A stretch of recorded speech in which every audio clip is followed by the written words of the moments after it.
Ay, nakita niyo po ba si Balsik? Kaninang umaga ko pa po kasi siya hinahanap eh. Nagtanong na nga rin po ako kay Ken, pero wala raw po sa kanila yung aso ko. Tay! Tay! Ba't di po kayo nagsasalita? Tinatanong ko po kayo eh. Hindi niyo po ba nakita si Balsik? Kanina pa po kasi ako nahihilo sa kakahanap sa aso ko eh. Nag-aalala na po ako para sa kanya. Dahil hindi ko pa nga po nagagamot yung sugat niya kahapon eh. Iniligtas po kasi niya yung bata na anak po ni Kapidring. Kamuntikan pong matuklaw ng ahas doon po sa likod ng bahay natin. Kaya ayun po, siya po yung natuklaw. Mabuti na lamang po at ahas bahay lang po yun, tsaka walang kamandag. Ay nako, baka nasa tabi-tabi lang yun anak. Hanapin mo na lang. Kailangan ko pang matapos tong tinatagtad kong karne. Huwag mo na muna akong abalahin dito. Sige na. Pero tay, di naman po nakakabalang pagtatanong ko sa inyo ah. Saka para sa akin po, para ko na pong kapatid si Balsik. Nakakatuwa nga po dahil marami na po siyang naililigtas na buhay ng tao. Sige po, at baka nasa kapitbahay lang po natin. Maghahanap pa na ulit ako. O sige na. Mabuti pa nga sa ibang bahay mo nalang hanapin nang hindi mo ako naaabala rito. Magpatulong ka na lang sa kaibigan mo si Ken at baka alam din niya kung nasan si Balsik o di kaya naman sa nanay mo. Kakamot-kamot na lamang sa ulo na tumalikod ang may 18 taong gulang na si Ariel nang lumabas siya sa kanilang kusina.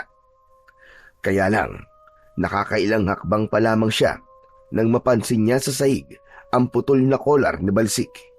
Yumuko siya para damputin ang bagay na yon. Nanginginig ang kanyang kamay nang mahawakan niya ang kolar.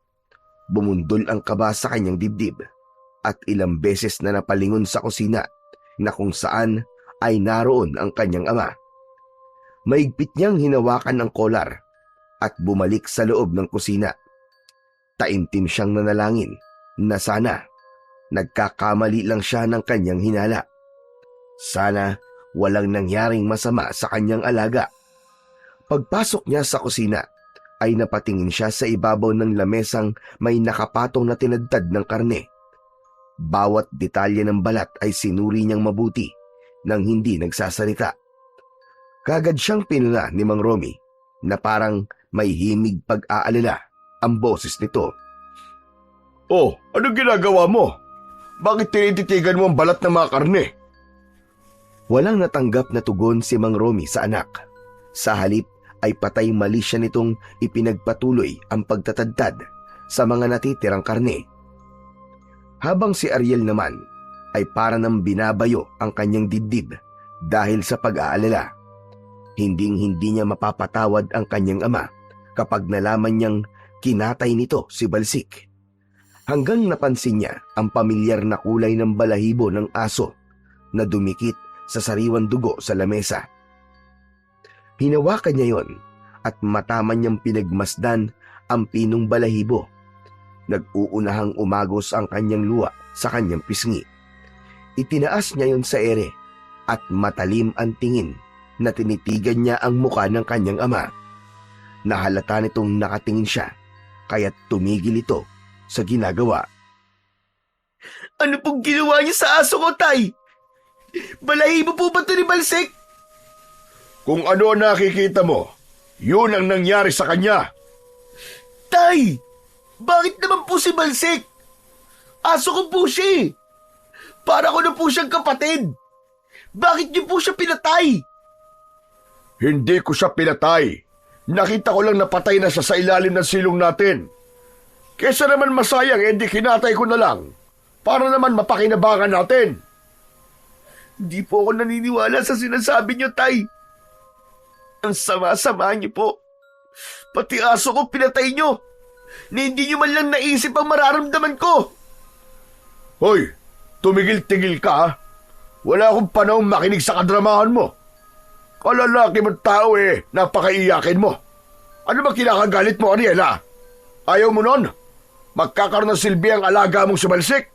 Kasalanan mo rin naman kasi tatamad-tamad kang mangaso sa gubat. Huwag niyo pong isisi sa akin ang dahilan ng pagkamatay ni Balsik. Malinaw na kayo po ang pumatay sa kanya. At sama-sama niyo, Tay. Wala kayong awa sa mga aso. Kakarma hindi po kayo sa mga pinaggagawa nyo. Pagsisisihan yung pinatay nyo si Balsik. Abat lintik na to ah. Ang ibig mong sabihin, mas mahalaga pa sa'yo si Balsik kaysa sa akin na ama mo. Talaga palang wala kang kwentang anak na hayop ka. Sinabi ko naman sa'yo na hindi ko pinatay si Balsik. Patay na siya nang makita ko. Saka wala akong pakialam kung anong iisipin mo. Hindi ko kailangan magpaliwanag sa'yo. Ni wala ka pa nga na itutulong sa akin. Aso lang yon. Kung gusto mo bukas na bukas din papalitan ko ng 3 si Balsik. Ginagawa ko ito para kumita ng pera, hindi para makinig sa pagmamaktol mo. Pesteng buhay to, oo. Wisit! Kahit 1,000 pa pong aso ang ipalit nyo, Tay. Nag-iisa lang po si Balsik. Palibasa, hindi kayo nagmahal ng mga aso at hindi kayo nakaranas magkaroon ng alagang aso. Kaya baliwala sa inyo ang nararamdaman ko. Wala akong panahon makipagtalo sa'yo, ha, Ariel? Huwag mo akong abalahin sa ginagawa ko. Ang mabuti pa, mangaso ka na lang mamayang gabi kaysa makipagtalo ka pa sa akin nang magkaroon ka naman ng silbi kahit papano. Hindi po. Wala akong gagawin para sa inyo, Tay. Total ang tingin niyo po sa akin walang silbi, di gagawin ko na lang. Kayo na po ang balang mag-asikaso sa karinderya nyo. Ayoko na. At hindi ko kayo mapapatawad sa ginawa niyong pagpatay sa aso ko. Abatan lintik na to, ha? Huwag mo akong susubukan, Ariel, ha? At baka hindi mo magustuhan ang gagawin ko sa'yo. Ako po huwag niyong susubukan, Tay. Hindi ako magdadalawang isip na isumbong kayo sa mga pulis. Ipapadampot po kita sa mga alagad ng batas. Ako po mismo magpapatunay sa kanila na kayo ang salarin sa pagkaubos sa mga aso rito para makulong na kayo. Tuluyan na ngang naubos ang pasensya ni Mang Romy at lumapit ito kay Ariel. Isang malakas na suntok ang tumama sa mukha ng binata. Bumagsak siya sa sementadong sahig ng kanilang kusina at doon niya nakita ang pugot na ulo ni Balsik. Nakatago yun sa ilalim ng lamesa. Para siyang binuhusan ng malamig na tubig nang makita ang nakadilat na mga mata ng alaga niyang aso. Pakmana sana niyang kukunin ang pugot na ulo na yon. Pero nilapitan siya bigla ng kanyang ama at dinuro sa muka. Ako ang huwag mong susubukan. Dahil kahit anak pa kita, hindi rin ako magdadalawang isip na isama ang laman mo sa karne ng mga aso na kinakatay ko. Lintik ka. Pagkatapos kitang pakainin, buhay na talagaan, ikaw pa pala magpapahamak sa akin, damuho ka. Ipagpapalit mo talaga ako sa alaga mong aso. Wala kang utang na loob. Wala kang silbi. Inutil! Mabilis na bumangon sa pagkakahiga si Ariel at hinarap ang kanyang ama na nandidilat ang mga mata dahil sa galit para sa kanya. Pero hindi siya nagpakita ng takot dito. Lalo pa at hindi niya makalimutan ang itsura ng kanyang alagang aso. Iniisip pa lang niya na habang kinakatay ito ng kanyang ama, ay humihingi ito ng tulong sa kanya. Pero wala siya at wala siyang nagawa para iligtas ito. Para nang sasabog ang kanyang dibdib sa galit. Maaaring walang makaintindi sa nararamdaman niya, pero para na rin siyang namatayan ng kapatid, karamay at kaibigan sa pagkawala ni Balsik. Sa kabila ng mahigpit na pagkakatupad ng batas ukol sa iligal na pagkakatay ng mga aso, ang kanya namang ama ay mas lalong lumaki ang kita sa pagkakarne ng asong gubat. Kakaiba raw ang lasa ng laman ng aso na iniluluto ni Mang Romy. Kaya naman, halos dagsain ito ng mga tao, matikman lang ang masarap na putahe ng kanyang ama. Walang nakakaalam na karne yon ng asong gubat dahil kasabwat ni Mang Romy ang mismong mga suki nito sa karinderya. Nag-aalala sila na kapag nahuli ang kanyang ama, ay hindi na rin sila makakatikim ng masarap na lutong ulam ni Mang Romy. Kapag hindi ka nakahuli ng asong gubat mamayang gabi, pagsisisihan mo na hindi ka sumunod sa ipinag-uutos ko. Dahil lahat ng makikita kong aso na gumagala sa kalye ay papatayin ko talaga. Inuluto ko sila at uubusin ko lahat ng aso rito. Naiintindihan mo? Kaya kung ako sa'yo, mananahimik na lamang ako. Ikaw lang naman na masyado madamdamin eh. Nakikinabang ka rin naman sa pera kinikita ko. Pagkatapos pagbabantaan mo ko. Subukan mo lang talaga na isumbong ako sa mga pulis at idadamay kita. Pareho tayong mabubulok sa kulungan. Ngayon ko lang po nalaman na wala rin po pala kayong kwentang, Ama. Wala kayong puso. Hindi ko kayo mapapatawad sa ginawa nyo. At pagdating ng araw, pagsisisihan nyo to. Magsisisi rin kayo, Tay, sa lahat ng mga nagawa nyo. Makakahanap din kayo ng katapat. Tandaan nyo yan. Umalis ka na nga sa harap ko at baka magdilim lang ang paningin ko sa'yo, mapatay pa kita. Tandaan mo sinabi ko, Ariel. Kapag hindi ka nakahuli ng kahit na isang asong gubat o baboy na mo, ako mismo manghuhuli ng aso at kahit nakatali pa yan, ay kukunin ko. Wala na po akong pakialam kung anong gusto nyong gawin, Tay. Magbabayad kayo sa pagpatay nyo sa alaga ko. Bumatak ang luha sa mga mata ni Ariel nang yumuko siya para kunin sa ilalim ng lamesa ang pugot na ulo ni Balsik. Naramdaman niya ang malamig na ulo ng kanyang alagang aso at para siyang mababaliw dahil sa matinding galit at awa para kay Balsik. Saan mo dadalhin ang ulo ni Balsik, ha? Ibalik mo sa akin yan at pwede ko pa yung sabawan. Tinignan lang ng masama ni Ariel ang kanyang ama na para bang yun ang ginagamit niyang sandata laban dito. Halatang nang aasar pa ito at pinaglalaroan ang damdamin niya. Ililibing ko ng maayos ang alaga ko dahil para sa akin, siya ang nagpapakatotoong tao kaysa sa inyo na asal-aso. Hindi na hinintay ni Ariel na magsalita pa ang kanyang ama.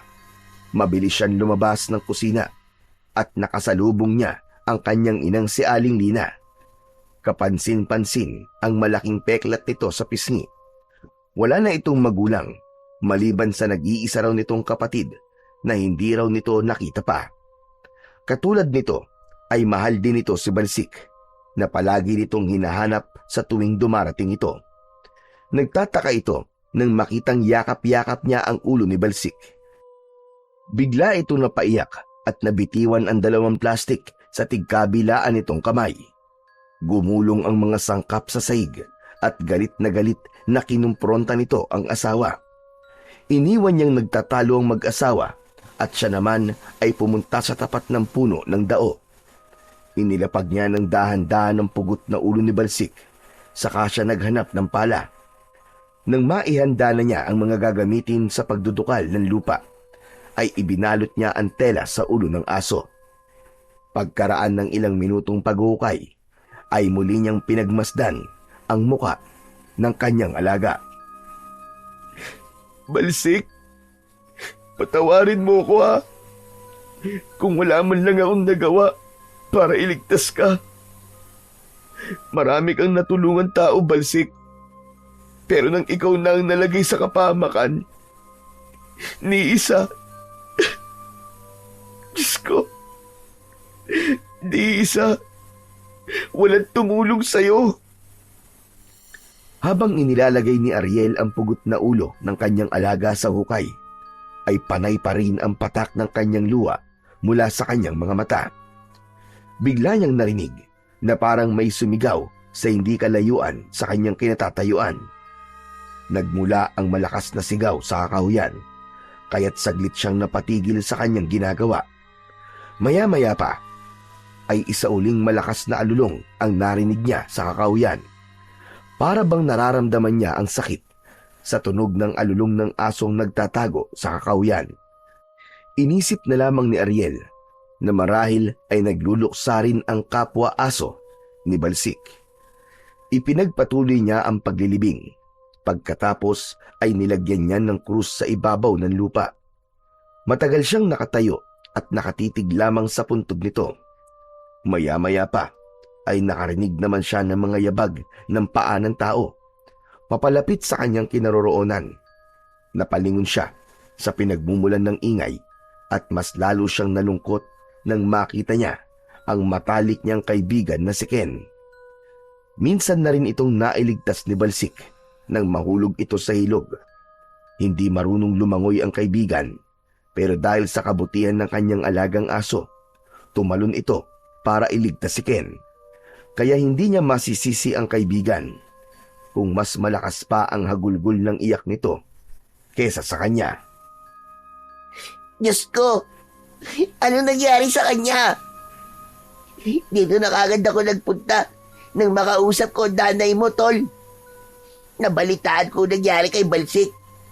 At hindi ako makapaniwalang magagawang patay ni Mang Romy ang pinakamamahal natin si Balsik.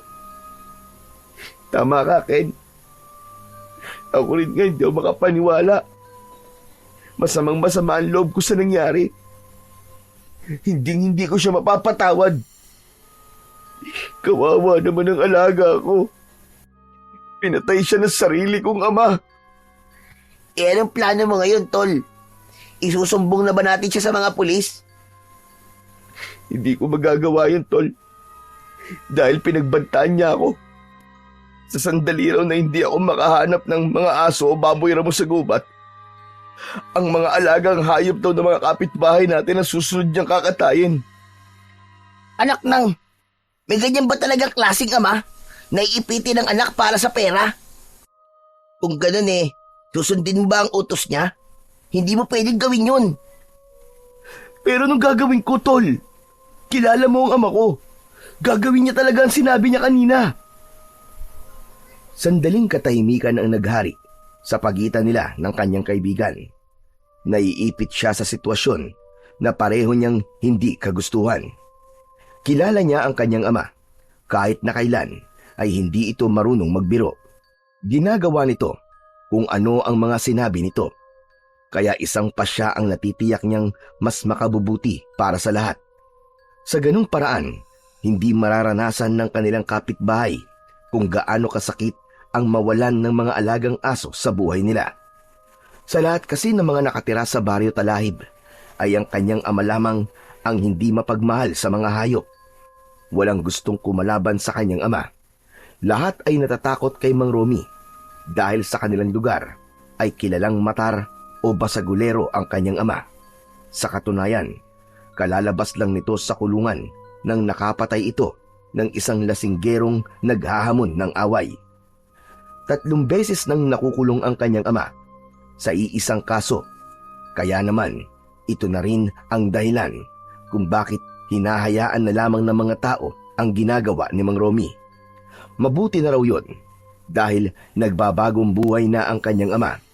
Pero dahil sa ginagawa nito ay para na rin siyang tumutulay sa maraming bubog. Konting pagkakamali lang ay baka buhay na ng kanyang ama ang kapalit. Kaya naman, pagsapit ng gabi ay sinamahan siya ni Ken patungo sa kabundukan para manghuli ng mga ligaw na hayop sa kagubatan. Maghintay muna tayo dito, tol. Sapat nandito tayo magtago sa likod ng puno ng akasya. Sigurado naman yata na kahit isa merong magpapakita sa atin dito. Kahit ligaw na baboy ramo lang. Bro, sigurado ka na ba talaga sa gagawin mo? Gagawin mo ba talaga to para sa iyong ama? Tol, may pagpipilian ba ako? Kesa naman pakialaman ni tatay ang mga nakataling aso ng kapitbahay natin, mas lalong malaking problema yun. Kilala mo naman si tatay, di ba?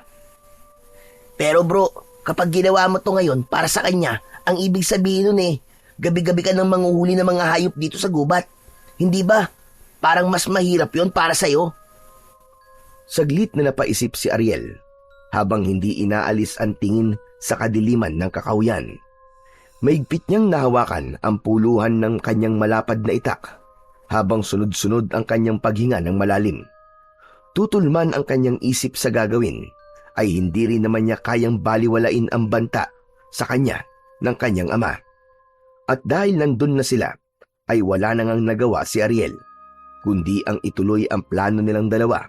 Habang naghihintay sa likod ng puno, ay bigla silang nakarinig ng malakas na alulong ng asong gubat. Nanggaling yon sa likod ng malagong halaman. Ilang di pa lang ang layo sa kanilang pinagtataguan. Napaunat sa pagkakaupo si Ken nang muli silang makarinig ng tunog ng pag-angil na parabang nasasaktan. Mabuti na lang at maliwanag ang buwan ng gabing yun, kaya kahit paano ay malinaw nilang nakikita ang daan. Para naman makalapit sila sa hayop na pinupuntirya nila, ay nagpalipat-lipat sila sa mga puno na nadadaanan nila, hanggang pagsapit nila sa mismong halaman kung saan ay naririnig pa rin nila ang tunog ng pag-angil. Tol, doon ka sa kabilang puno para hindi makatakas ang asong gubat. Saka, titignan mo yung hahakbangan mo, ha. Baka mamaya may matapakan kang sahan ng kahoy. Iwasan mong lumikha ng ingay. Magaan ang hakbang ng paa na nilapitan ni Ariel ang kinaroroonan ng kaluskos. Maigpit niyang kinapitan ang hawak na itak, saka sinilip ang nilalang na nagtatago sa likod ng halamang gubat. Pero gano'n na lang ang panlalaki ng kanyang mga mata nang makita niyang hindi yun isang asong ligaw, kundi isang nilalang na may mabalahibong katawan. Kulay itim yun na nilalantakan ang laman loob ng baboy ramo. Umaangil ito na katulad ng sa aso na may tunog na parang nasasarapan sa hilaw na karne na kinakain ito. Nang mga sandaling yon, ay iniisip niya na sana ay hindi sumigaw o lumikha ng ingay si Ken. Dahil kapag nagkataon, ay mapapansin siya ng nilalang na abala pa rin sa pagkain ng lamang loob ng hayop. Naninigas ang kanyang tuhod at hindi siya agad nakapagsalita. Parang umurong ang kanyang dila ng dahil sa labis na takot. Dinig na dinig din niya ang malakas na paghigop ng nilalang sa dugo ng baboy ramo. Kaya naman, napapalunok ng laway na dahan-dahan siyang humakbang paatras papalayo sa nilalang na yon. Kaya lang, sa hindi inaasahang pangyayari, ay lumapit sa kanya si Ken. Nadurog ng paa nito ang mga tuyong dahon sa lupa, kaya agad yung lumikha ng ingay. Sapat na para tumigil ang nilalang sa ginagawa nito at napatingin sa kanyang gawi. Bro, ang tagal mo naman eh. Hindi mo pa ba huhulihin? Lintik ka, tol! Hindi ka marunong makinig eh! Bakit ba? Saka parang namumutla ka. Parang uminom ka na sukang paumbong ah. Hindi na natapos ni Ken ang mga sasabihin nito kay Ariel dahil nakarinig sila ng malakas na pag-angil mula sa kanilang likuran. Nanginginig ang katawan na napatingin si Ariel sa gawi ng nilalang. Nakangisi itong naglalaway na tumutulo pa ang natitirang dugo ng baboy ramo. Mapulang-mapula ang mga mata nito na mukhang asong lobo. Lumabas din ang malalagari nitong mga ngipin na lalong nakadagdag sa nakakatakot nitong itsura. Bro, anong klaseng nilalang yan? Diyos ko po, marami siyang dugo sa bibig niya. Mula yata sa kinain niya. Diyos ko! Halimaw ka! Huwag ka lalapit! Subukan mo! Kundi tatara ko sa dibdib mo ang itak na to! Hindi ako nagbibiro! Gagawin ko talaga to! Bro, tumakbo na tayo. Mas lalo lang siya lumalapit sa atin eh. Tara na, umalis na tayo rito. Kahit saan tayo magpunta, maaabutan niya tayo. Kabisado niya ang gubat na to, bro. Ang kailangan nating gawin ay umisip ng paraan kung paano natin siya matatakasan. Takot na takot ang magkaibigan habang panay ang hakbang paatras, papalayo sa aswang. Hindi rin inaalis ni Ariel ang pagkakatutok ng kanyang itak sa mukha ng halimaw. Umalingaw-ngaw ang alulong nito habang dahan-dahang humahakbang papalapit sa kanila. Mas lalong naging agresibo ang halimaw nang makitang hindi binibitiwan ng binata ang kanyang itak. Kitang-kita niya kung paanong pinaglalabanan ng aswang ang pagkatakam nito sa kanilang katawan. Naisip niya na baka hayop lang ang kinakain nito.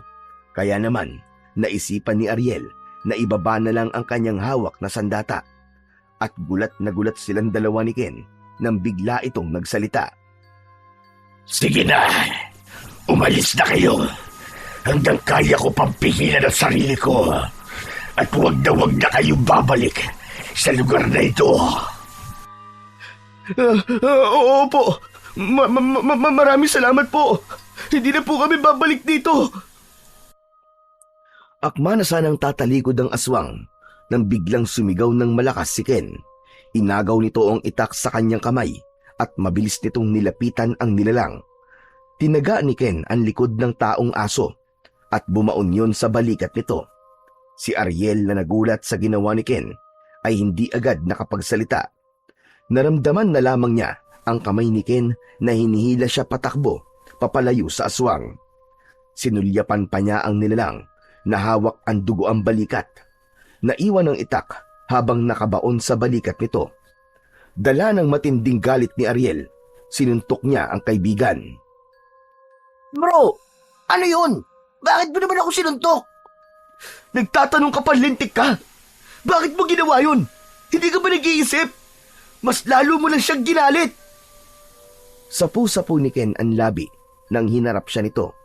Narinig din nila ang malakas na alulong ng nilalang na parang nasasaktan.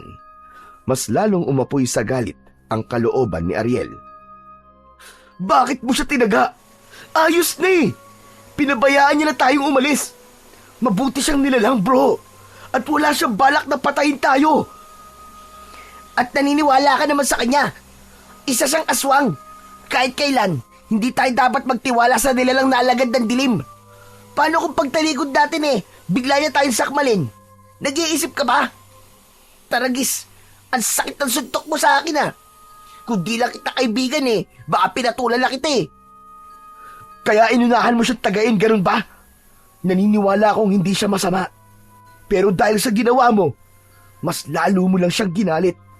Halata naman sa kanya na pinipigilan niya ang kanyang sarili para hindi niya tayo masaktan. Kaya tama lang sa'yo ang masuntok ng matauhan ka. Oo na. Mali na akong mali. Nagsigurado lang naman akong ligtas tayong makakauwi. Saka hindi ka ba natatakot sa itsura niya? Grabe, hindi ko talaga akalain na may aswang na nakatira sa gubat na to. Kaya pangit siya o maganda ang itsura niya, hindi mo dapat ginawa yun.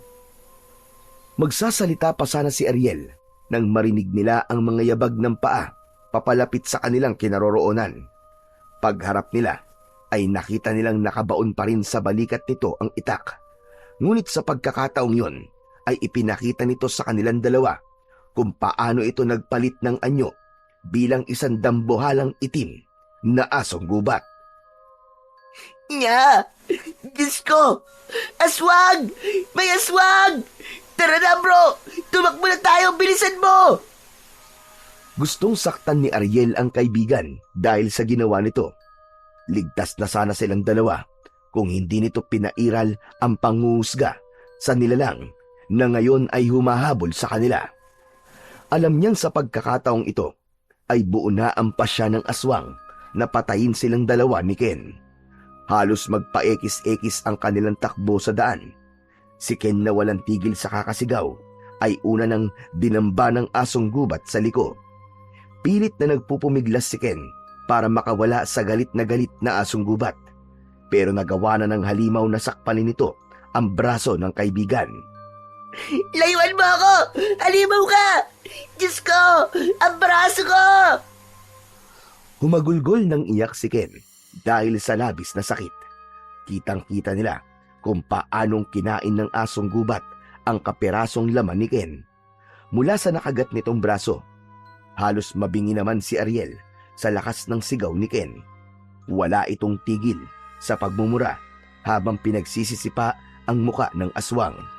Pero hindi nito iniinda ang sipa ng kaibigan na nakatayo lang ito sa paanan ni Ken.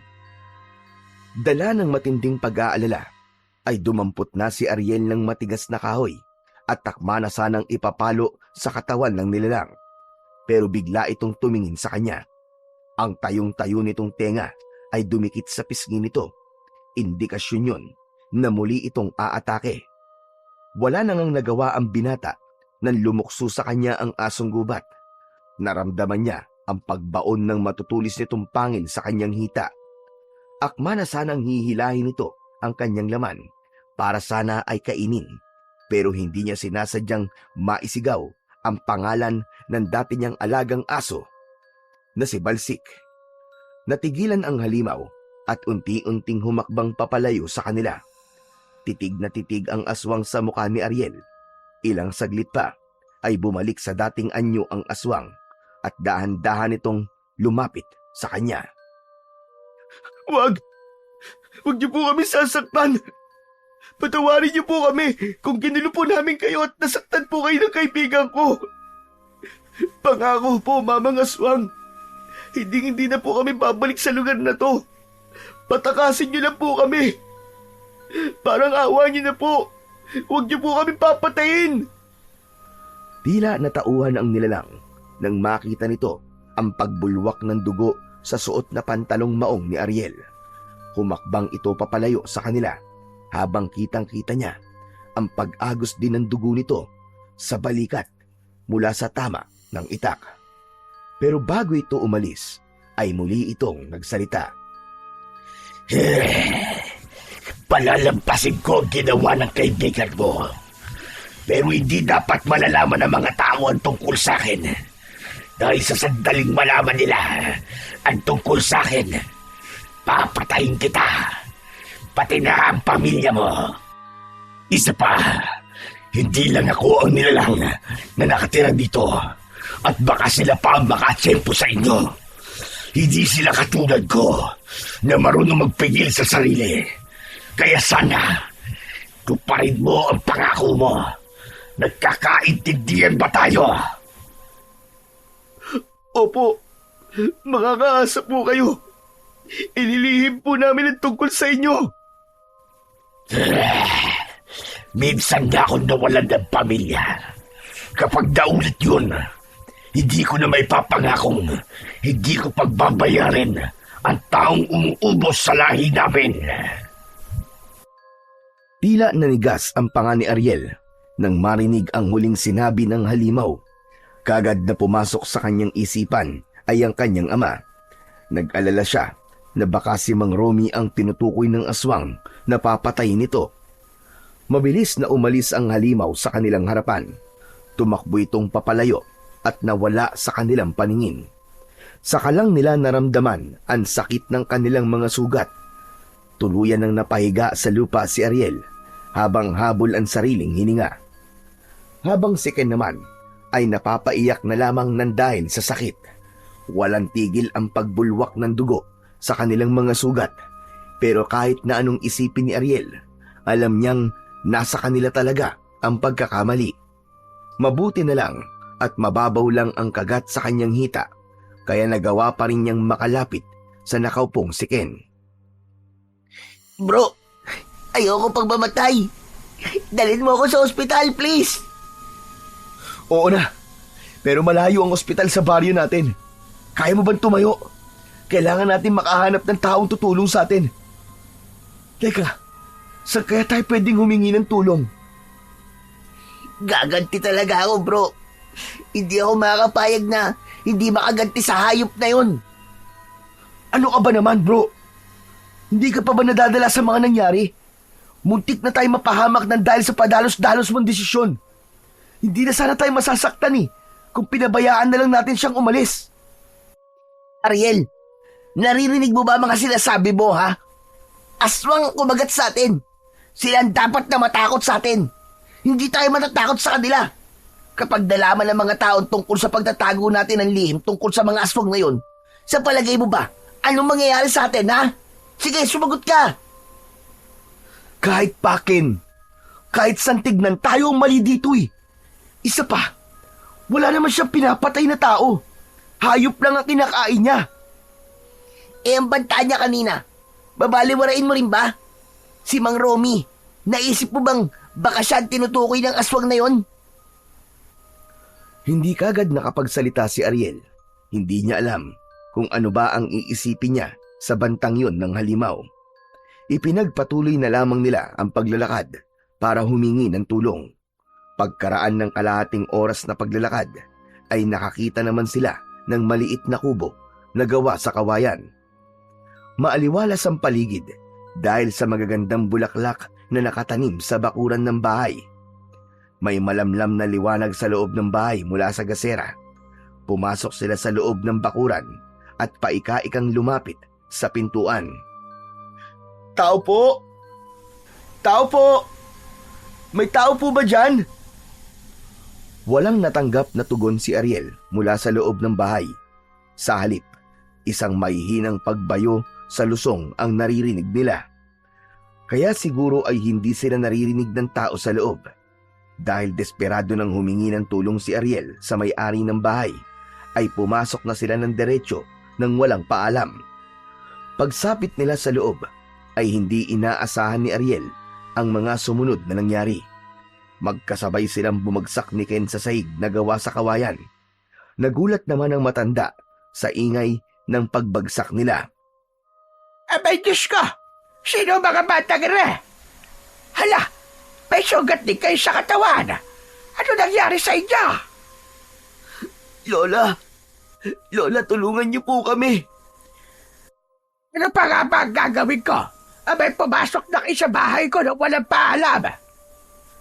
Hindi na nagawang sumagot ni Ariel sa matanda dahil nakaramdam na siya ng pagkahilo.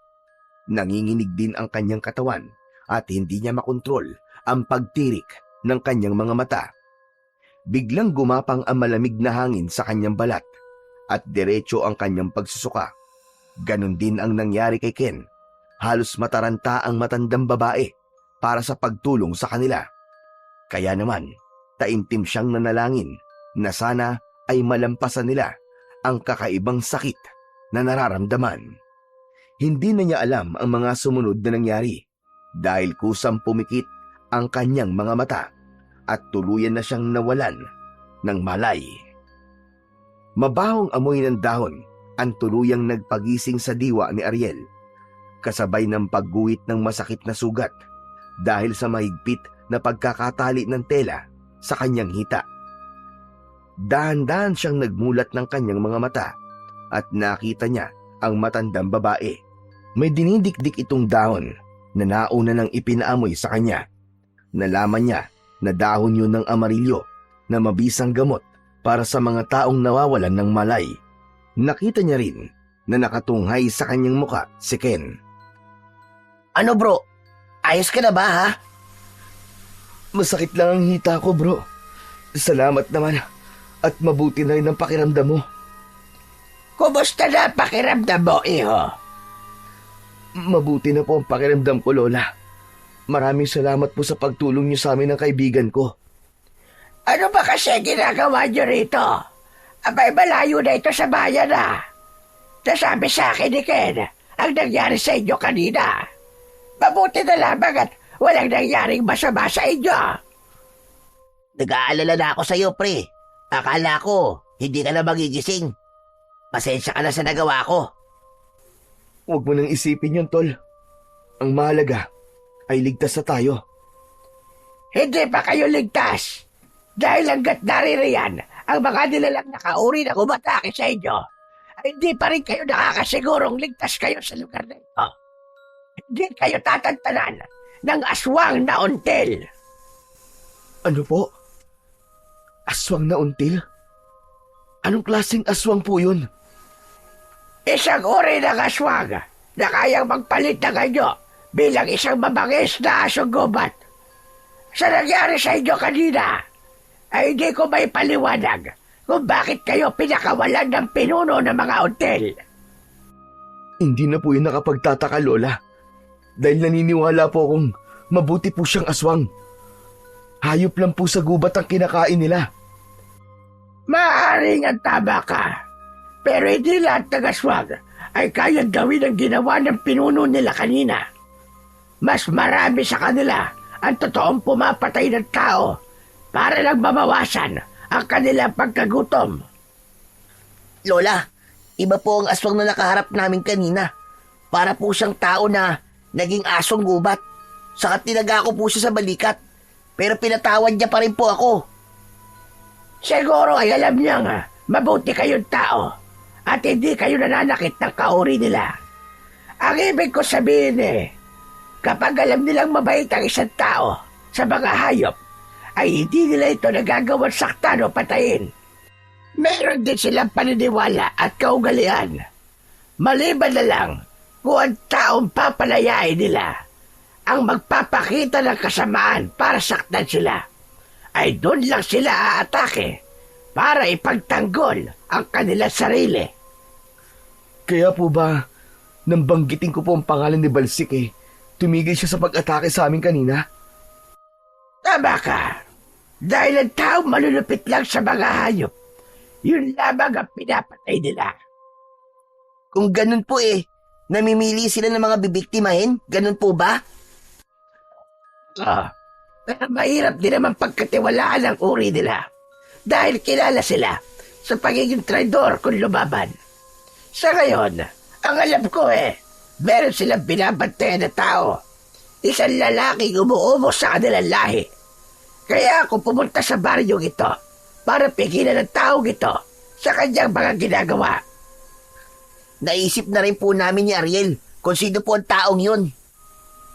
Lola, ano naman po ba ang kahinaan ng mga aswang na until?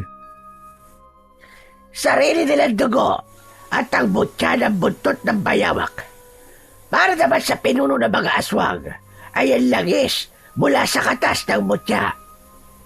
Pero parang ang hirap naman po nilang labanan dahil hindi naman po sila nananakit ng tao. Saka paanong dugo ang kahinaan nila? Umiinom pa nga po sila ng dugo ng tao. Ang ibig ko sabihin, kapag nainom nila ang sarili nilang dugo, makakaramdam sila ng panghihina ng katawan. Katulad sa mga may hawa ng pagiging aswang, ang dugo mismo ng pinuno nila ang makakatanggal sa hawa ng mga ito. At yun ang pinakamahirap na gawin dahil kailangan ng bukal sa loob ng pinuno ang pagbibigay nito ng dugo sa may hawa ng aswang. Lola, maiba nga po pala tayo ng usapan. Kanina pa po tayo nag-uusap Hindi pa po namin alam kung sino po kayo. Sa palagay ko po hindi kayo taga rito dahil ngayon ko lang po kayo nakita. Ako si Marina. Katulad na sinabi ko, meron akong taong gustong iligtas sa baryong ito. Nakikita ko sa kanya ang buhay ko noon. Nalunod din ako sa kasikasan. Kaya hindi ko naisip ang mga nilalang na nagdudusa sa ginagawa ko. Sa kabihira lang ako bumababa sa bayan dahil hindi ko na kayang maglakad ng masyadong malayo. Mag-isa lang po ba kayo sa bahay niyo, Lola? Tama ka. Wala po ba kayong mga kamag-anak?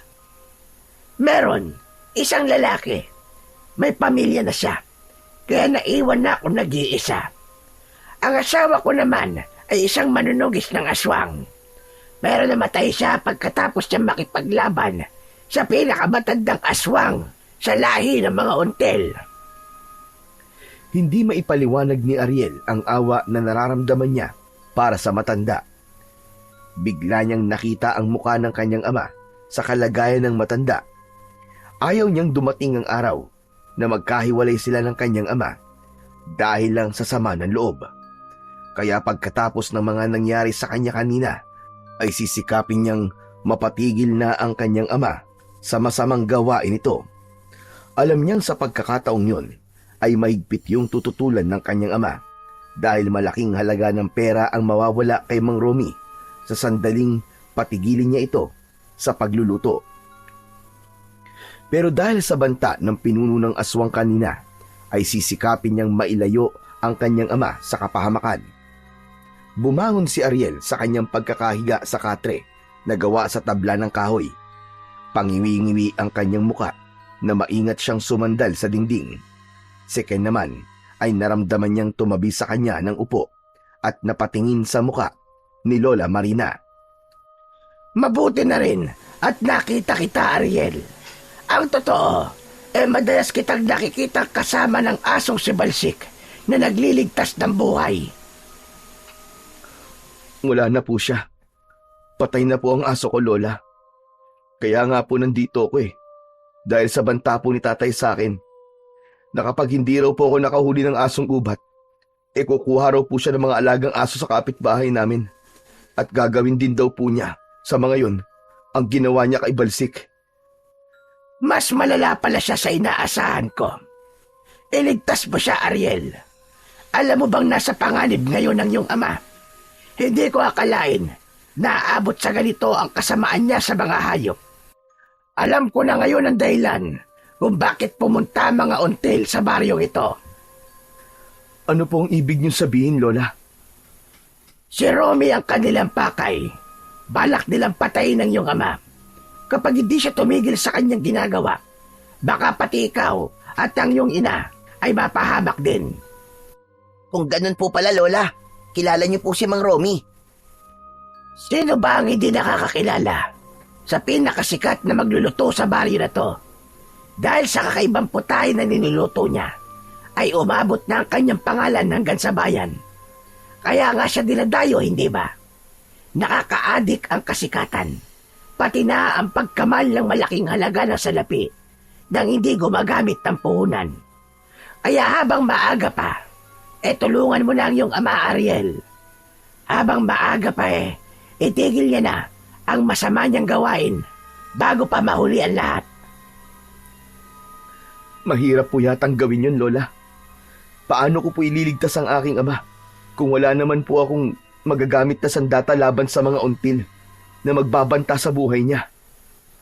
Tumayo si Lola Marina at may kinuha itong isang bagay sa ilalim ng upuan nito. Inilabas ng matanda ang isang uri ng tungkod na may buntot sa dulo mula sa hayop. Ano po ang bagay na yan, Lola? Ang tawag sa sandatang ito ay apulan. Isang uri ng armas na magagamit mo laban sa mga aswang na until. Kakailanganin niyo ito kapag gusto na ninyong umuwi. Dahil sigurado kung hindi na kayo tatantanan ng masasabang elemento dahil dyan sa mga sugat nyo. Ano naman pong tawag doon sa nakalagay sa dulo ng tungkod, Lola? Isang uri po yan ng buntot ng ano? Ito ang mutya ng buntot ng bayawak. Teka, sandali lang po, Lola. Yan po ba yung mutya na kayang pumatay sa mga aswang na until? Tama ka, Ken. Taglay nito ang lakas na katulad ng salatigo. Ang kakayahan nito ay pahinain ang katawan ng aswang sa pamamagitan ng pagtuktok ng 3 beses sa lupa. Hindi sila makakagalaw at hindi makakaalis sa kinatatayuan nila. Ang liwanag naman na taglay nito ang siyang magpapabalik sa kanilang totoong anyo. Kaya nitong sunugin ang katawan ng aswang. Ikaw na muna ang gumamit nito, Ariel. Gawin mo ang lahat para makumbinsi mo ang iyong ama na tumigil na siya sa pagpatay sa mga asong gubat. Kung ganun malakas na sandata po palang tungkod na yan, Lola. Oo, Ariel. Pero mag-iingat pa rin kayo dahil susubukan nilang agawin sa iyo ang mutya na ito para ibigay sa pinuno nila. 2 uri ang aswang na until. Isang masama at isang mabuti. Dapat marunong kang kumilatis ng sasaktan at papatayin mo. Hindi ka maaaring magpadalos-dalos sa magiging desisyon mo. Dahil baka imbis na aswang biktima lang din pala ang mapapatay mo. Para po sa akin, Lola pare-pareho lamang po silang masasamang nilalang dahil kampon po sila ng kadiliman. Kung ako po ang tatanungin, ay hindi sila dapat mabuhay sa baryong ito. Ngunit hindi nila kagustuhan ang maging isang aswang, Ken. Kaya mahalaga pa rin na malaman kung anong uri ng aswang ang makakaharap ninyo. Hala, sige na. Pwede na kayong umalis. Ang gusto ko sana ay manatili muna kayo rito ng ilang oras. Kaya lang kailangan niyong pigilan si Romy sa mga binabalak niyang gawin. Dahil marami ang madadamay kapag hinayaan natin siya. Marami pong salamat, Lola Marina, sa tulong po niyo sa amin ng kaibigan ko. Sige na, mag-iingat na lamang kayo.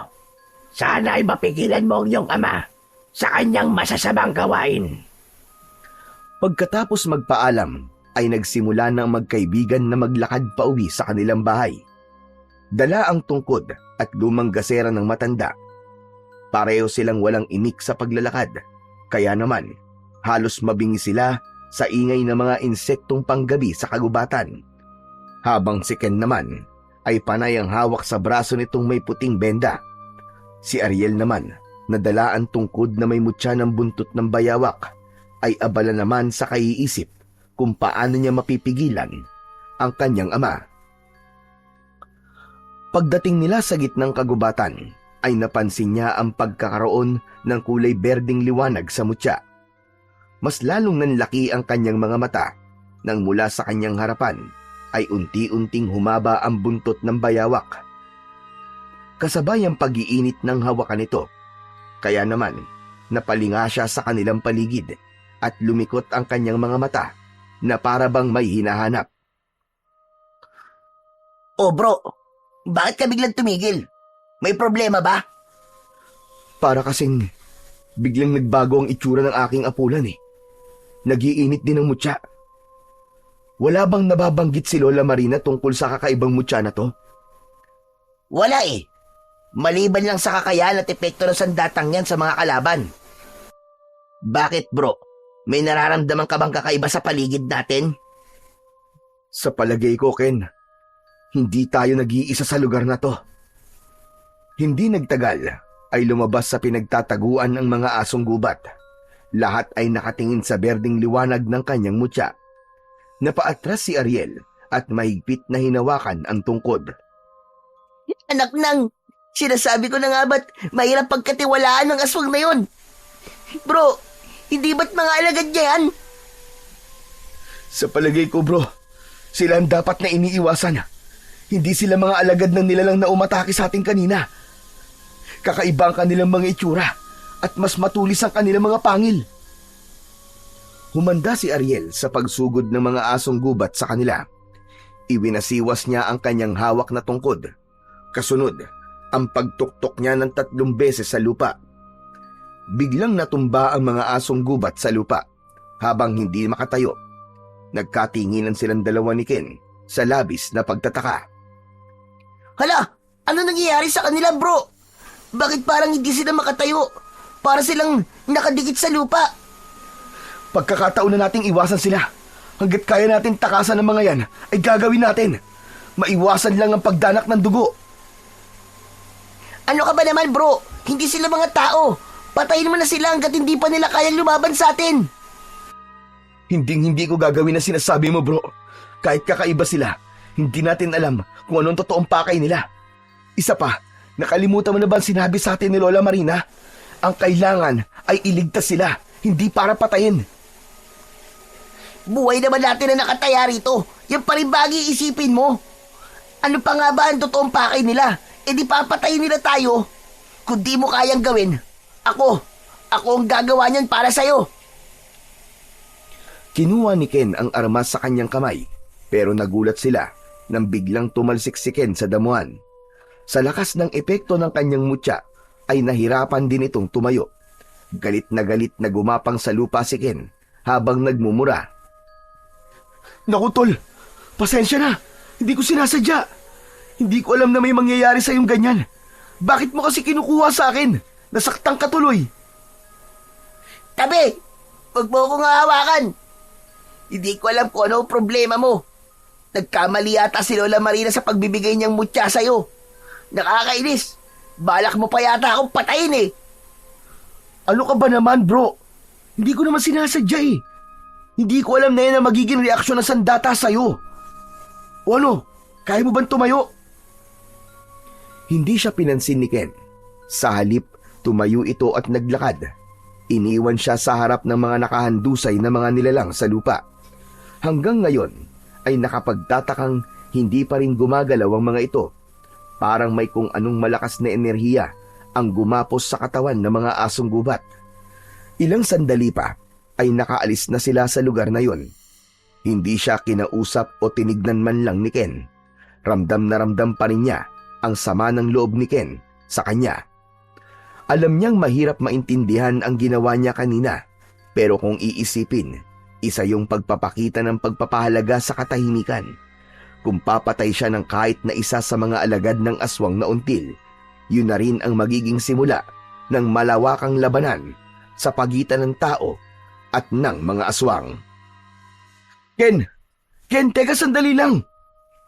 Pasensya ka na kung di mo nagustuhan yung ginawa ko. Pero ano?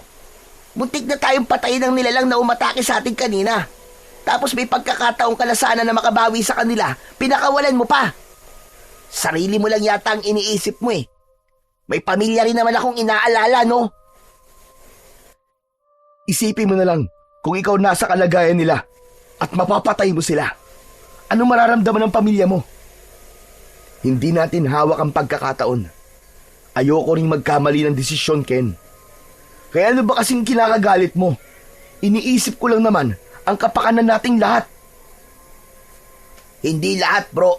Ang tatay mo lang ang gusto mong protektahan. Hindi mo kasi ako naiintindihan eh. Ako hindi mo naiintindihan. Hindi mo ba nakikita? Kaya nila tayo inarangan ay balak na nila tayong patayin.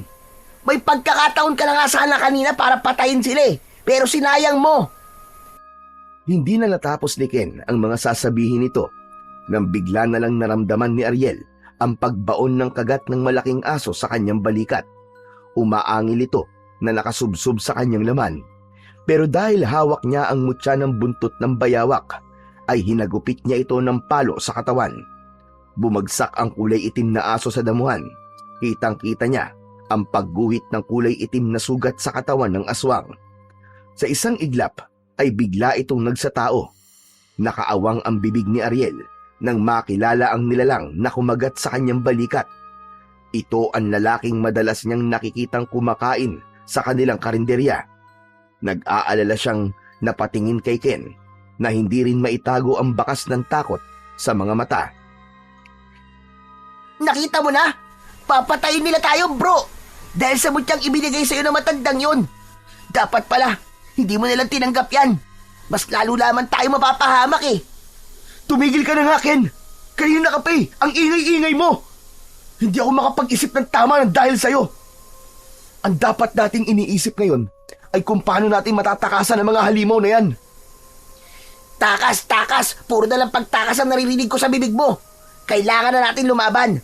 Buhay na natin na nakataya rito.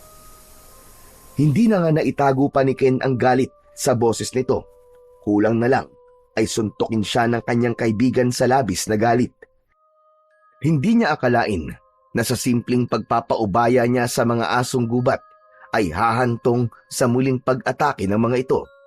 Doon niya naisip na hindi nga pangkaraniwan ang mga nilalang na pilit humahabol sa kanila. Nagmamadali silang tumakbo papalayo sa lugar na yon, ngunit pagdating nila sa unahan ng kanilang daan ay nakita nila ang isa pang asong gubat. Kulay abo yun at siguradong hindi yun ang nilalang na nagpatakas sa kanila. Lumukso ito sa kinatatayuan ni Ariel, pero nasambot ito ng kanyang tungkod. Tinamaan ito sa leeg at bumagsak sa lupa. Nagkikikisay ang katawan nitong bumubula ang bibig. Nilapitan niya ito at itinuktok niya ng 3 beses sa lupa ang hawak niyang tungkod. Lumapit na rin si Ken at kitang-kita nilang dalawa na nag-aanyong tao na ito. Nang makilala nila ang aswang, ay nalaman nila na ang mga nagiging customer ng kanyang ama sa karinderya ay puro pala mga aswang. Dahil ang lalaking nakahandusay sa harap nila ay ang lalaki rin na madalas niyang makitang kumakain sa karinderya ni Mang Romy. Bumundol ang kaba sa kanyang dibdib dahil sa pag-aalala sa kanyang ama. Hanip ah! Kaya pala walang nagsusumbong sa mga pulis eh. Mga aswang pala ang customer nyo. Walang kaalam-alam si Mang Romy na ang kanyang nakakahalubilo araw-araw. Mga aswang na until pala. Pero paano naman nangyari yun? Kumakain sila ng kapwa nila aswang. Hindi mo ba naisip na tao ang mga aswang? Siyempre, kapag bumalik sila sa anyo ng pagiging tao, ay para na rin silang nakakain ng laman ng normal na tao. Basta, ang labo ng mga nangyayari ngayon, bro. Kinakabahan na ako. Nag-aalala na ako para sa mga magulang ko. Mukhang nahuli na yata ako ng gagawing pagpigil sa ama ko. Dahil nagsisimula ng kumilos sa mga aswang para pumatay ng mga tao. Ikaw lang naman tong ewan eh. Sinayang mo pa ang pagkakataon na malagasan sila ng mga kalahi nila. Ligtas na nakauwi ang magkaibigan sa kani-kanilang mga bahay. Pagdating ni Ariel sa tapat ng kanilang bakuran, ay dinig na dinig niya ang malakas na pagtadtad ng karne ng kanyang ama. Yun ang nakasanayan niyang naririnig na ingay sa tuwing sumasapit ang 4:00 ng madaling araw. Malalaki ang hakbang ng mga paa na tumakbo siya papunta sa kusina para lamang pigilan ang kanyang ama sa ginagawa nito. Pero halos manlumo siya sa nakitang mga karne na nakalatag sa lamesa. Kumakanta pa ang kanyang ama habang nagtatadtad ng karne. Pero nang makita siyang walang dala, ay biglang nabura ang ngiti nito sa labi. At nasaan ang nahuli mo, Ariel? Tay, itigil niyo na po ang pagkakatay sa mga aso. Nakikiusap po ako. Ano ka mo? Ititigil ko to? Abat lintik na batang ito ah. Hindi mo ba nakikitang masaya ako sa ginagawa ko? Imbis na ang pagkakatay ko ang pakikialaman mo, sundin mo na lang ang pinapagawa ko sa'yo. Kung sa bagay, alam ko naman na hindi mo gagawin ang ipinag-uutos ko eh. Kaya ako na mismo naganap ng asong gubat sa kakahuyan. Swerte ko nga eh. Marami akong nakuha. Tay, nakikiusap naman po ako sa inyo. Itigil niyo na po ang ginagawa niyong to. Parang awa niyo na po, Tay. Tay, mga aswang po mga customer niyo. Totoo po, nakapatay po ako ng aswang na nag-aanyong asong gubat. Isang malakas na pagtawa ang itinugon ni Mang Romy sa sinabi ng kanyang anak. Hindi niya alam kung ano ang gagawin para lamang paniwalaan siya nito. Maya-maya pa ay iginala niya ang kanyang paningin. Sa tingin niya ay isang malaking asong gubat ang nahuli ng kanyang ama. Bumundol ang kaba sa kanyang dibdib habang pinagmamasdan ang nakakalat na karne sa lamesa. Ganon din ang ulo ng asong gubat. Patutunayan ko po sa inyo na aswang ang mga customer nyo, Tay. At kayo ang isusunod nila. Papatayin po nila kayo, Tay. At ang asong gubat na nasa harapan nyo ay isang aswang na until. Kalokohan!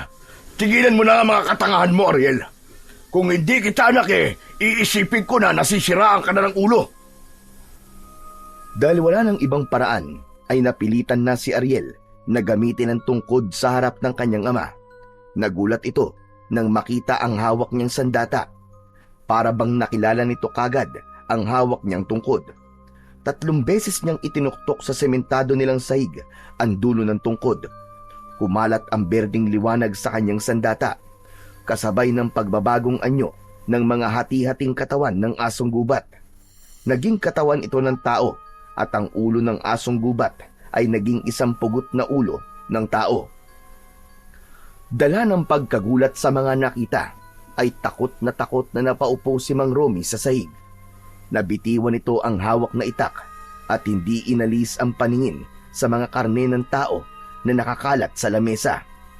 Dahil sa malakas na sigaw ng kanyang ama, ay napasugod na rin ang kanyang ina. Ganon din ang naging reaksyon nito at hindi makapaniwala sa mga nakita. O ano? Nakita niyo na, Tay? Naniwala na kayo? Mga aswang sila! At malakas po ang kutob ko na kaya dumarami ang mga aswang na yan dahil sa inyo. Dahil sa mga putahing niluluto nyo, nahahawa ang mga tao na makakakain ito. Tay, papatayin nila tayo. Gaganti sila. Tay, kayo ang pakay nila. Papatayin ka nila, Tay. Kaya nakikiusap po ako. Pakinggan niyo po ako. Hindi ko alam ito, anak. Hindi ko alam to. Ano na? Ano na ang gagawin ko? Marami na ako nailuto at hindi ko alam na aswang pala mga napapatay ko. At dahil po nakakain na sila ng karne ng mga aswang, nahawa na sila, Tay. Hindi ko po alam kung gaano nakarami ang aswang sa baryong to. Mabuti na lamang po at nakilala namin si Lola Marina. Iniligtas niya po kami at ibinigay niya ito sa amin para iligtas ka. Diyos ko, hindi ko alam na aabot sa ganito ang ginagawa ko. Patawarin mo ko, anak. Ako po ang dapat na humingi ng tawad, Tay. Dinasal ko po na sana'y karmain kayo sa ginagawa niyo. Patawarin niyo po ako, Tay. Natatakot po ako.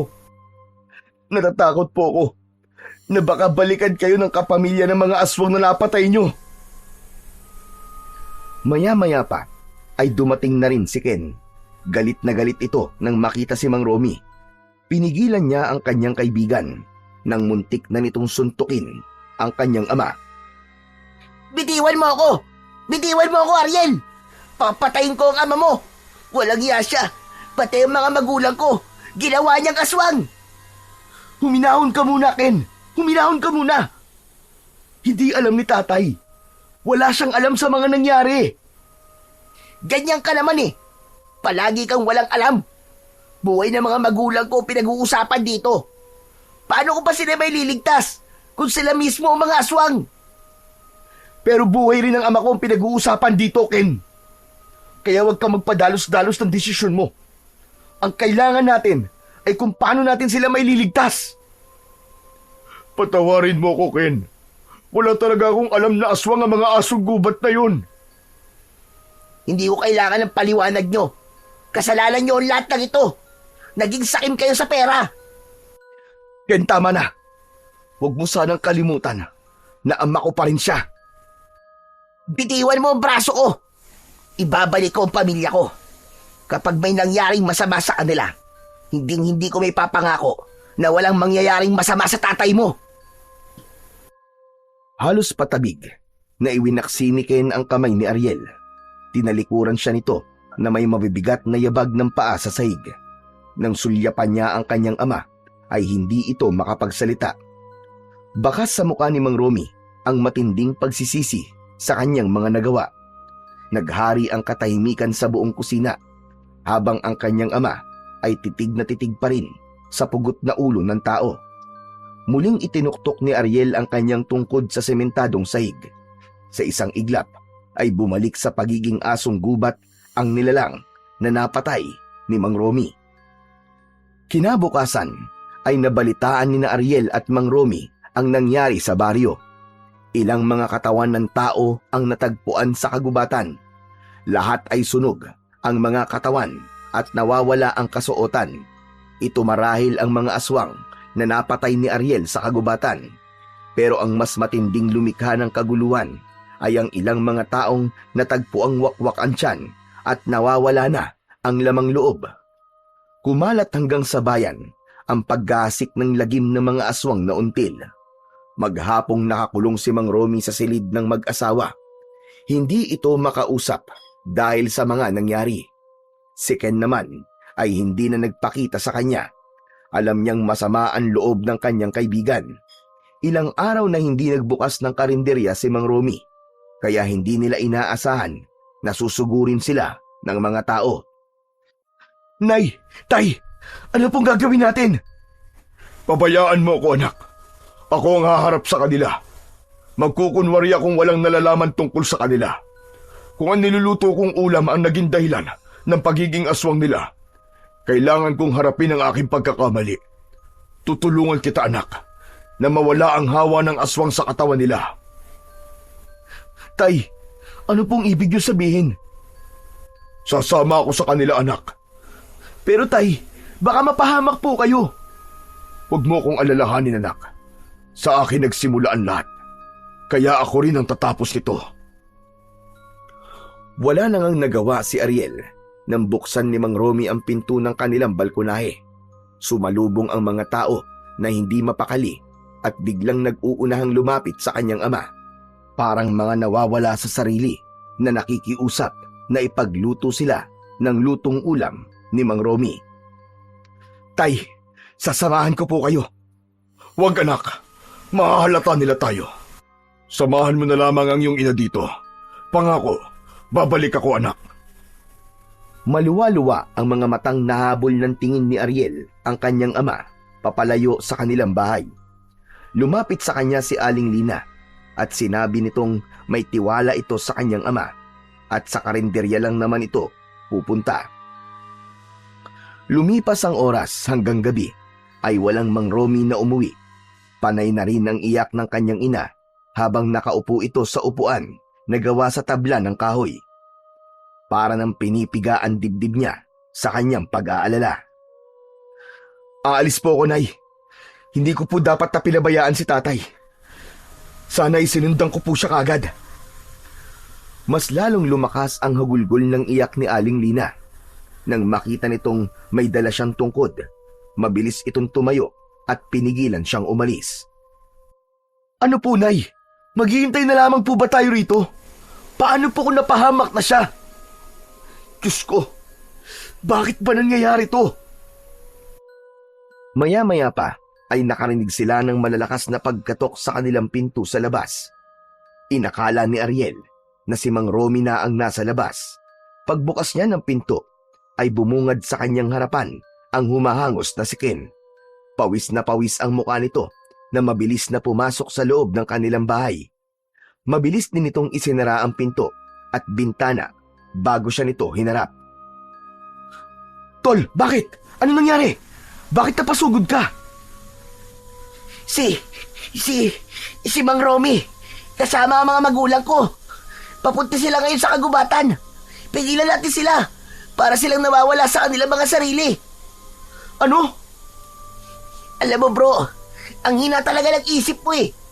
Bakit mo pinayagan si Mang Romy na sumama sa kanila? Hindi ko alam kung anong tumatakbo dyan sa isip mo. Para kang tulog eh. Na hindi mo naisip na baka yun ang huling pagkakataon na makakasama pa natin ang mga magulang natin. Natigilan si Ariel sa masasakit na salitang narinig niya mula sa kanyang kaibigan. Pero ang mahalaga ay hindi na ito galit sa kanya. Kaya naman, mabilis niyang inihanda ang kanyang mga gamit para iligtas ang kanyang ama. Pero naiisip din niya ang magiging kalagayan ng kanyang ina pag iniwan niya ito. Nay, huwag po kayo mag-alala. Babalik po agad ako. At wag po kayo magbubukas ng pinto kahit ano pong mangyari. Tara na bro, wala nang oras. Maigpit na yakap lang ang ginawa ni Ariel sa kanyang ina. Saka mabilis na lumabas papunta sa kagubatan.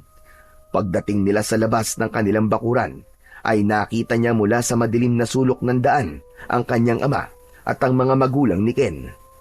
Naglalakad na ang mga ito pauwi sa kanilang bahay. Nakakunot ang noo na napatingin din sa kanya si Ken. Teka, bakit sila tumigil? Tara, lapitan natin sila. Akma na sanang lalapit ang magkaibigan nang makita nila ang mga asong gubat sa likuran ng mga tao. Isa lang ang napansin nila. Tila mga wala sa sarili ang mga tao. Walang emosyon ng muka. Maya-maya pa ay lumabas ang isang nilalang, ang pinuno ng mga aswang na until. Anong ginawa niyo sa mga tao? Lalo na sa ama ko! Ibinigay ko lang ang parusang nararapat sa kanya. Magpasalamat ka.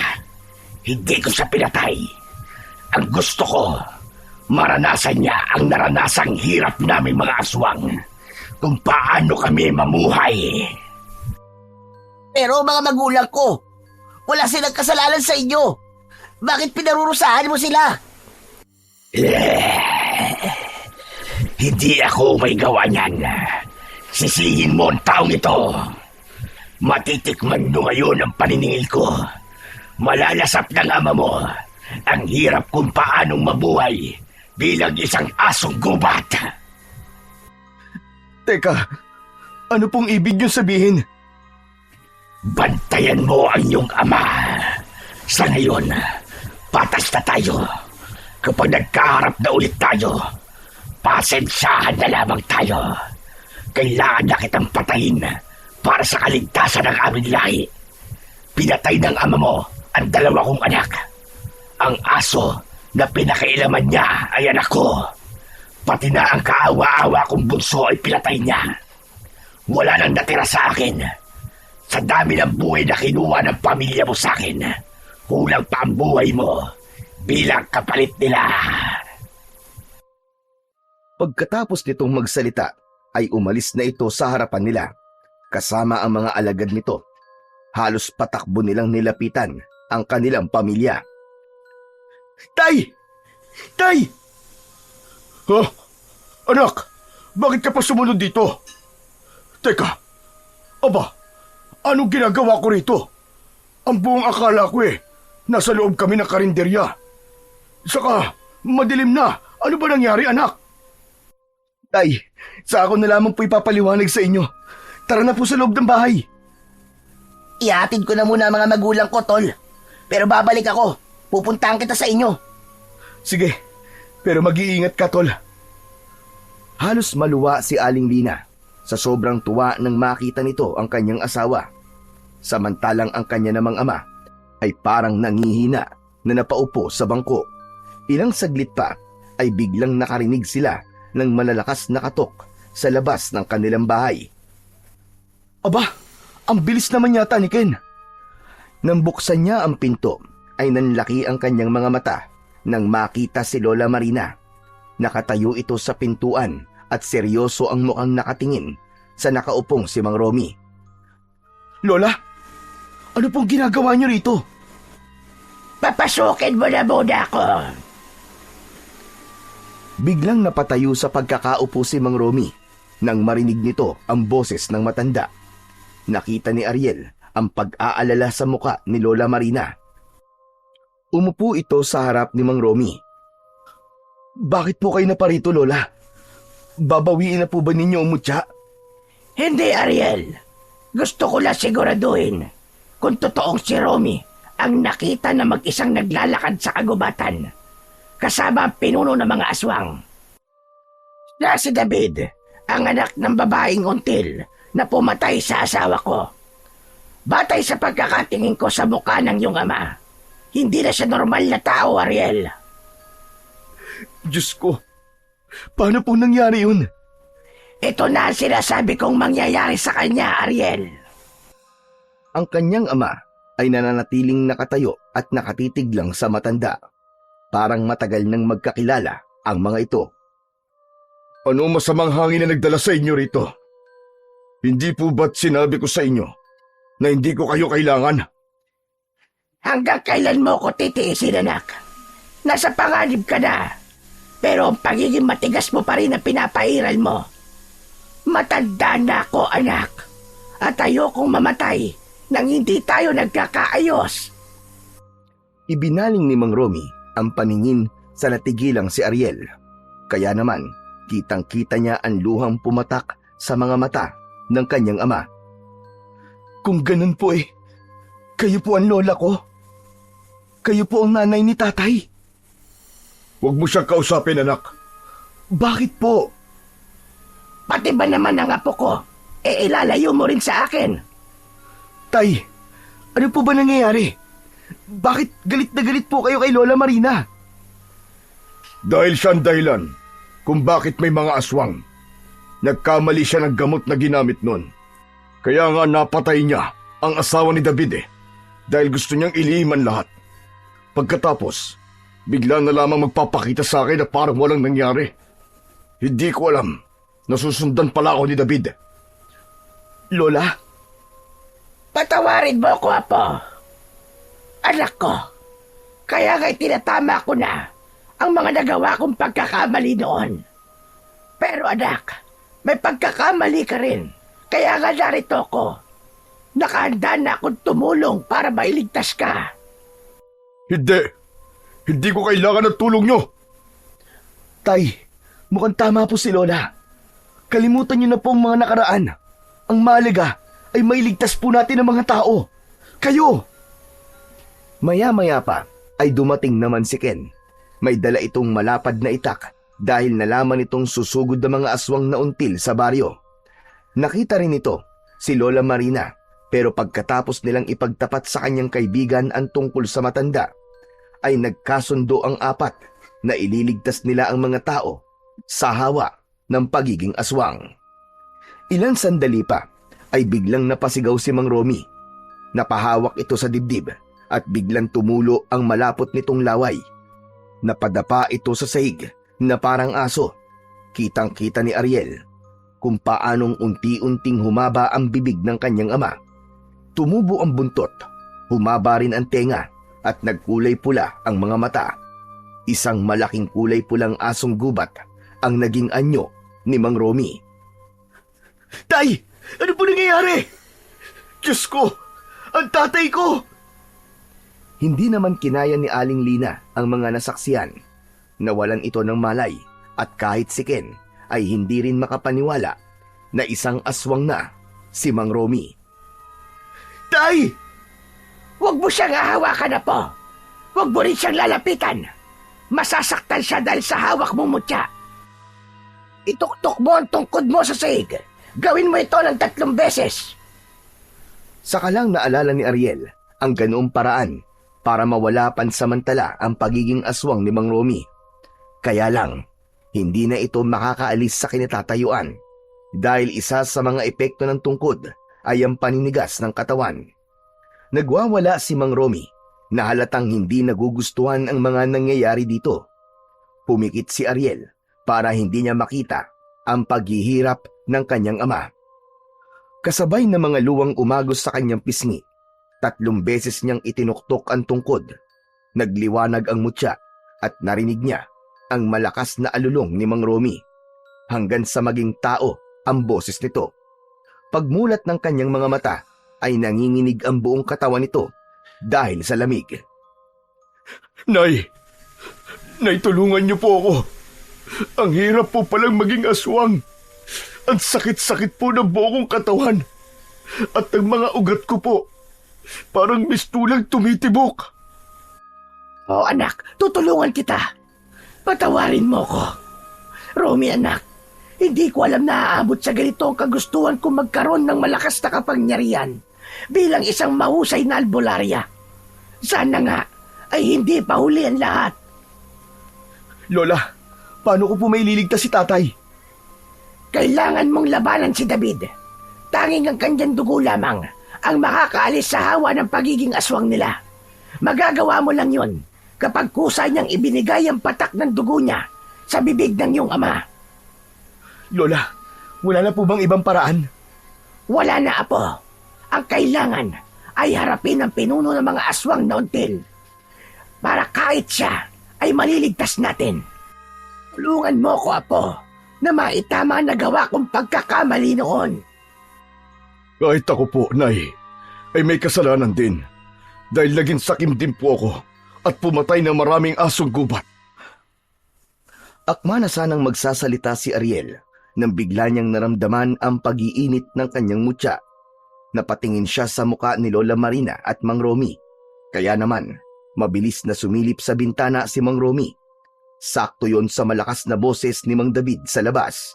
Galit na galit ito na nagsisisigaw sa labas. Hayop ka, Romy! Pinatay mo pala mga anak ko!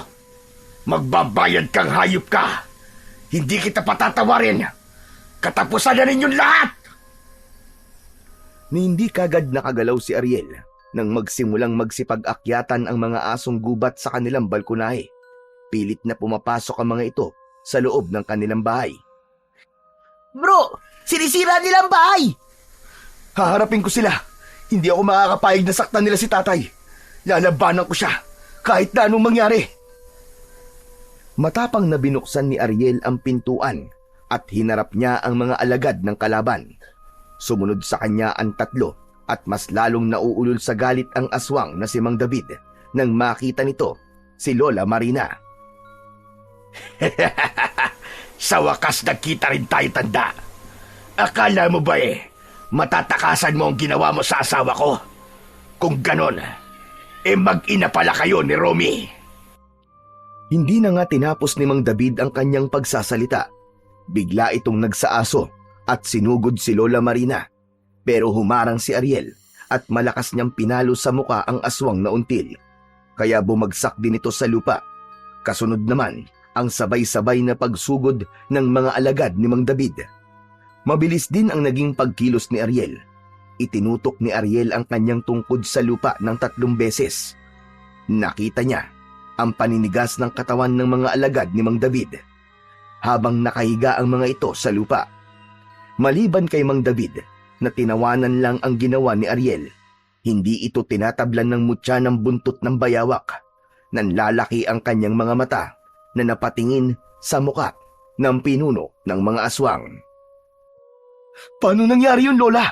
Wala pong epekto sa kanya ang mutya ng buntot ng bayawak. Ulitin mo pa, Tol!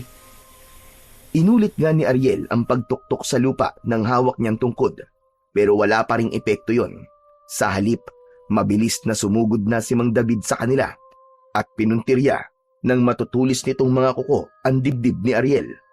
Bumagsak sa lupa si Ariel nang tamaan siya ng kuko ng aswang na si Mang David. Kaya naman si Mang Romy na ang kumilos. Naging isang malaking asong gubat ito at ang kanyang ama ang nakipaglaban dito. Kung hindi siya tinatabla ng mutya, Apo, nangangahulugang nakain niya ang bayawak na pinagputulan ng mutya. At ang makakatalo lamang sa kanya ay ang kapwa niya aswang. Muling pinagmasdan ni Ariel ang nag-aaway na 2 asong gubat. Ang iba namang mga natitirang alagad ni Mang David ay sumugod na rin sa kanila. Huwag niyo silang papatayin, Ariel. Ililigtas natin sila sa pagiging aswang. Kumuha ang matanda ng langis sa bulsa nito at pinatakan ang sugat sa dibdib ni Ariel. Saka lang niya naramdaman ang pagkawala ng sakit ng sugat niya. Lumapit siya sa 2 naglalabang aswang at pinagtulungan nilang mag-ama si Mang David. Buong lakas na pinalo ni Ariel ng kanyang tungkod ang dibdib ni Mang David. Pasadsad itong bumagsak sa lupa at mabilis niya itong nilapitan. Namimilipit ito sa sakit dahil may tama ito ng kagat sa leeg at braso. Ganon din ang kanyang ama na nanghihinang napaupo sa lupa. Bumalik ito sa pagiging tao. Ganon din si Mang David. Habang si Ken naman ay binabantayan ang mga naninigas na mga asong gubat sa lupa. Kayo pa ang may ganang gumanti sa akin, mga hayop kayo. Pagkatapos nung sirain ang buhay ko. Tawarin mo ko, David. Hindi ko sinasadya. Hindi sinasadyang patayin ang asawa ko at gawin akong aswang. Ngayon naman ang anak at ang apo mo ay binabalak akong patayin. Hindi! Nagkakamali po kayo, Mang David. Ilang beses kong sinubukan na hindi kayo saktan dahil naniniwala po ako may kabutihan pa rin natitira sa puso nyo. Napatunayan ko po yun. Nang gabing pinatakas nyo po kami. Nandito po kami, Mang David, para iligtas kayo at hingin ang tulong nyo. Paano naman ang kaawa-awa kong bunsong anak? Ang aking pinakamamahal na anak na pinatay ng ama mo, Ariel. Hindi niya makakamit ang katarungang nararapat para sa kanya. David, patawarin mo ko. Naniniwala akong hindi pa uli ang lahat para sa atin. Patawarin mo ko. Nakahanda akong pagbayaran ng kasalanan na gawa ko sa mga anak mo. Hindi yun ganun kadali. Si Balsik, naging mabuti siyang aso. Ibinigay ko siya sa inyo para maging tagapagligtas ng mga tao. Kinalimutan ko ang galit ko dahil gusto kong magbago at tanggapin na lang ang kapalaran ko. Pero anong ginawa nyo? Pinatay nyo ang anak ko! Parang binuhusan ng malamig na tubig si Ariel nang marinig ang pangalan ng kanyang alagang aso. Hindi niya namalayan na pumatak na pala ang kanyang mga luwa at hindi siya makapaniwalang ang matagal niya nang inaalagaan na si Balsik ay isa palang aswang. Tama si Mang David. Naging mabuting aso si Balsik at hindi niya naisip kung paano ito nagawang patayin ng kanyang ama. Bumangon si Mang David na ng mga oras na yon ay nag-anyo ng tao at malakas na napagulgol ng iyak. Si Mang Romy na nag-anyo na ring tao. Si Lola Marina at si Ken ay wala nang nagawa kundi ang maiyak sa nakitang paghihirap ng kalooban ni Mang David. Napaluhod sa lupa si Mang Romy at bakas sa mukha nito ang matinding pagsisisi. Patawarin mo ako, David. Hindi ko talaga sinasadya. Masyado ako nagpadala sa aking emosyon sa kagustuhan kong umangat sa buhay. David, hindi ko nahahangarin na gumaling. Ito ang nararapat na parusa sa akin. At kulang pa itong kabayaran sa lahat ng buhay na kinuha ko sa iyo. Nagsisisi na ako, David. Sisig-sisi na ako sa mga nagawa ko. Patawarin mo ko. Ako rin, David. Nakahanda akong tanggalin ang pagiging aswang mo. Hindi ko sinasadya mga nagawa ko sa pamilya mo. Iniabot ni Lola Marina ang langis na kanina pa nitong hawak. Pagkatapos ay tinanggap yun ni Mang David. Saka binuksan. Akma na sanang ipapahid nito ang langis sa katawan nang muli nitong ibinalik ang gamot sa matanda. Para saan pa po itong gamot? kung wala na akong pamilyang babalikan. Meron pa, David. Meron pa. Dahil ituturing ka naming pamilya. Magsimula ulit tayo. Patawarin natin ang bawat isa, David, para sa ikatatahimik ng mga buhay natin. Huwag niyo na pong subukang pagaanin ang loob ko. Mabubuhay na ako bilang aswang na until. Ako rin, Nay. Itatama ko na rin po ang mga pagkakamali ko. Paano naman po ang mga magulang ko? Habang buhay na po ba silang magiging aswang? May paraan pa para magamot sila. Kinuha ni Mang David ang hawak na itak ni Ken at mabilis na hiniwa ang palad nito. Tumayo si Mang David at lumapit sa mga nilalang na umaangil habang hindi pa rin nakakagalaw sa kinatatayuan. Ipinatak yun ni Mang David sa bibig ng mga ito. Unti-unting nawala ang kanilang mga pag-angil. Maging ang mga balahibo sa katawan ay mabilis din na naglaho hanggang sa bumalik na ang mga asong gubat sa pagiging tao. Hindi naman makapaniwala si Ken na gumaling ang mga magulang nito sa tulong ng dugo ni Mang David. Ganon din ang ginawa ni Mang David kay Mang Romy. Pagkatapos ay ipinahid ni Mang David ang langis sa buo nitong katawan. Ngayong tapos na ang tungkulin ng mutya ng buntot ng bayawak. Simula po ngayon, Mang David, ay palagi na po namin kayong makakasama sa bahay. Hindi na, Ariel. May bahay naman ako sa kagubatan eh. Salamat at binuksan mo ang aking isipan na hindi kailangan gumamit ng dahas para gumanti. Dahil ang kailangan ay pagpapatawad at pagtanggap sa pagkakamali na hindi pa huli ang lahat para magbago. Lumapit si Mang Romy at inakbayan nito si Mang David habang masaya ang muka na tumingin sa kanila. Si Lola Marina naman ay inalalayan tumayo ang nagkamalay na si Aling Lina. Nagulat ito nang makita si Mang David at naluluwang tinawag na kuya si Mang David. Saka maigpit na nagyakap. Umiiyak din si Mang David na gumanti ng yakap kay Aling Lina. Nay! Mang David! Magkapatid po kayo? Oo, Ariel. Hindi ko kagad nakilala si Lina. Romy, ikaw pala na pangasawa ng kapatid ko.